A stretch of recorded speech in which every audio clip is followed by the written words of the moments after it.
Olá, mais uma vez, seja muito bem-vindo. Meu nome é Kleber Werneck e a partir de agora você acompanha comigo as notícias do Brasil e do mundo. Vamos lá? Eu começo com um alerta. Um levantamento internacional identificou os 10 alimentos com mais fraudes no mundo. Leites, azeite de oliva, mel, carne, temperos são alguns dos produtos mais adulterados.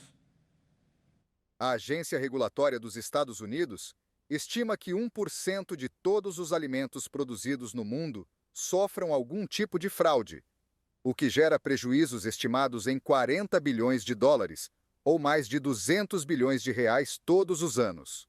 46% dos produtos adulterados também representam riscos em termos de saúde pública, se uma pessoa consome um produto que leva um item que é alérgico na composição. Um levantamento publicado neste ano analisou mais de 15 mil registros públicos sobre o assunto, identificados entre os anos de 1980 e 2022. Os dados revelam que entre os 10 alimentos mais fraudados no mundo estão o leite de vaca, o azeite de oliva, o mel, a carne bovina, alguns temperos como a pimenta e a cúrcuma em pó. O Ministério da Agricultura e Pecuária do Brasil também participou, com levantamento das adulterações mais encontradas no país em anos recentes. O Brasil aparece em uma posição intermediária desse ranking, ao lado de outros países europeus, asiáticos e africanos. Neste ano, os produtos escolhidos para essa fiscalização foram o café, o azeite de oliva, a farinha de mandioca, o arroz e o feijão, que contêm misturas ou classificação de qualidade superior ao produto, como o caso do arroz, que é do tipo 3 e vendido como tipo 1. Já no café e no azeite de oliva, é comum a substituição da matéria-prima, como adicionar óleo de soja no lugar de azeite de oliva e resíduos vegetais no pó do café. Buscar os selos de inspeção ou fiscalização é uma das maneiras do consumidor evitar de ser enganado na hora da compra. E o governo federal decretou o aumento do imposto sobre o cigarro. Com o reajuste, a Receita Federal espera arrecadar 300 milhões de reais a mais neste ano. O preço mínimo de um maço com 20 cigarros será de R$ 6,50. O governo informou que o aumento de arrecadação da tributação sobre cigarros será utilizada como medida compensatória à renúncia de receita por conta da lei que estende ao farelo e ao óleo de milho, o mesmo tratamento tributário concedido à soja relativamente à incidência do PIS e à COFINS. O preço dos cigarros é definido pelas empresas do setor, ou seja, cabe a elas decidir se o aumento de tributo será repassado ou não aos consumidores. Geralmente, a alta de impostos é transmitida aos preços. A partir de setembro, o preço mínimo do maço de cigarro será de R$ 5,00 para R$ 6,50. Além disso, a partir de novembro, o imposto sobre produtos industrializados aumentará de R$ 1,50 para R$ 2,25. O reajuste foi oficializado por meio de um decreto assinado pelo presidente Luiz Inácio Lula da Silva e pelo secretário executivo do Ministério da Fazenda, Dário Durigan. A ideia de aumentar os impostos sobre cigarros para compensar a desoneração da folha de pagamento já era discutida pelo governo, mas ainda não havia sido concretizada. A medida, que poderia gerar cerca de 723 milhões de reais em arrecadação anual, segundo estimativas do Tesouro Nacional, não foi suficiente para cobrir os custos da desoneração, estimados em cerca de 25 bilhões de reais.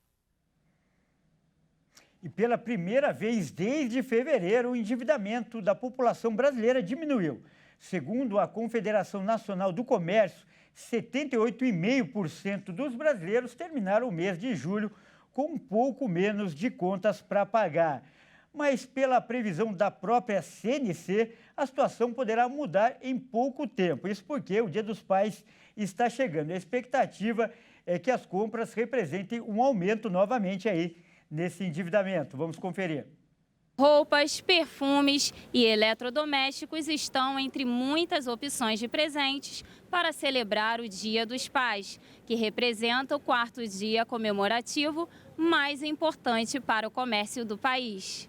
Este ano, o setor do comércio espera aumentar as vendas em relação ao ano passado. Segundo dados divulgados na projeção da Confederação Nacional do Comércio, é esperado que ao todo quase 8 bilhões de reais sejam movimentados na data. Se confirmado, o número representaria um crescimento de mais de 4,5% em relação a 2023. O setor de vestuário deve ser o maior responsável por este valor, com um faturamento esperado de 3 bilhões de reais com a data. Fechando os três mais comercializados, produtos de perfumaria e os eletrodomésticos esperam um faturamento de mais de 1 bilhão de reais cada. Outro ponto observado na projeção é que a região Sudeste deve apresentar uma porcentagem de vendas maior do que as demais, com quase metade do valor esperado. São Paulo é o estado que mais deve se beneficiar com a data,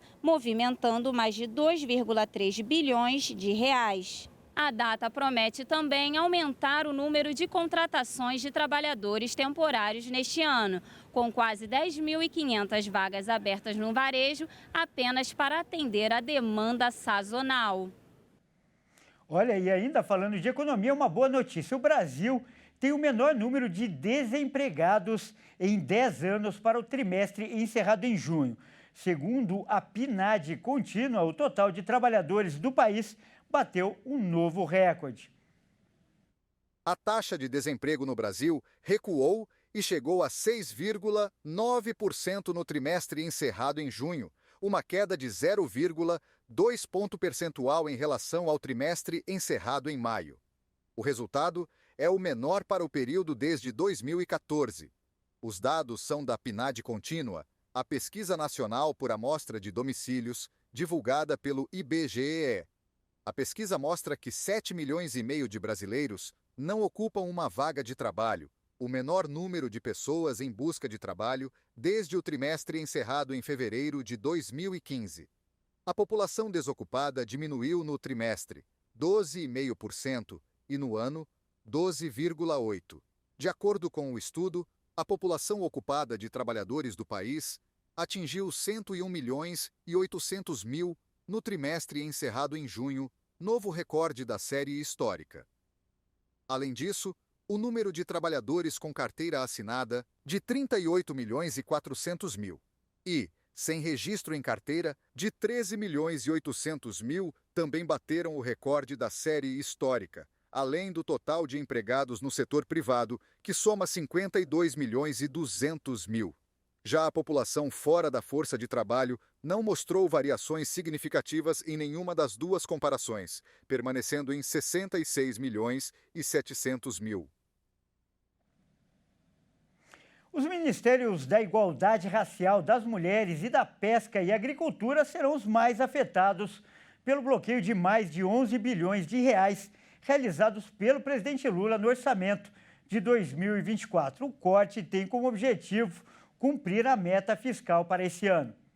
O governo federal congelou 15 bilhões do orçamento de 2024. As medidas visam o cumprimento da meta de zerar o déficit público neste ano. E a igualdade racial foi a pasta mais afetada. Proporcionalmente, o Ministério teve mais de 18 milhões da sua dotação de 179 milhões bloqueados, o que vale a 10,4%. O congelamento nos Ministérios das Mulheres teve 44 milhões e meio de reais congelados, de um total de 471 milhões, o que dá próximo de 10%. Em seguida, aparece o Ministério da Pesca, com 320,15 milhões, com desfalque de 9,38%. Os ministérios também atingidos foram da Saúde, com 3,42 bilhões, tendo 1,44%, e das cidades, com 1,29 bilhões, com 5,84%. O Ministério da Educação completa a lista de congelamentos bilionários, com valor de 1 bilhão, destinado à pasta responsável pela quarta maior dotação de recursos no orçamento de 2024, com 0,55%. Já o Ministério do Meio Ambiente e Mudanças Climáticas foi o único poupado, com orçamento de 3,92 bilhões. O órgão comandado encabezado por Marina Silva, está livre dos bloqueios e manteve 100% da dotação para ser utilizada nos próximos meses. As pastas têm 5 dias úteis para definir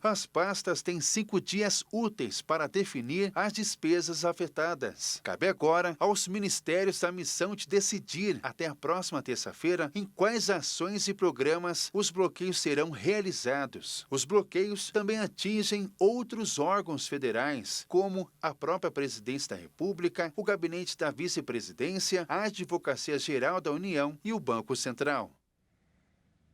Bom, é isso aí. Essa edição fica por aqui. Eu agradeço demais aí a sua companhia e convido a continuar ligado em nossa programação. Até mais.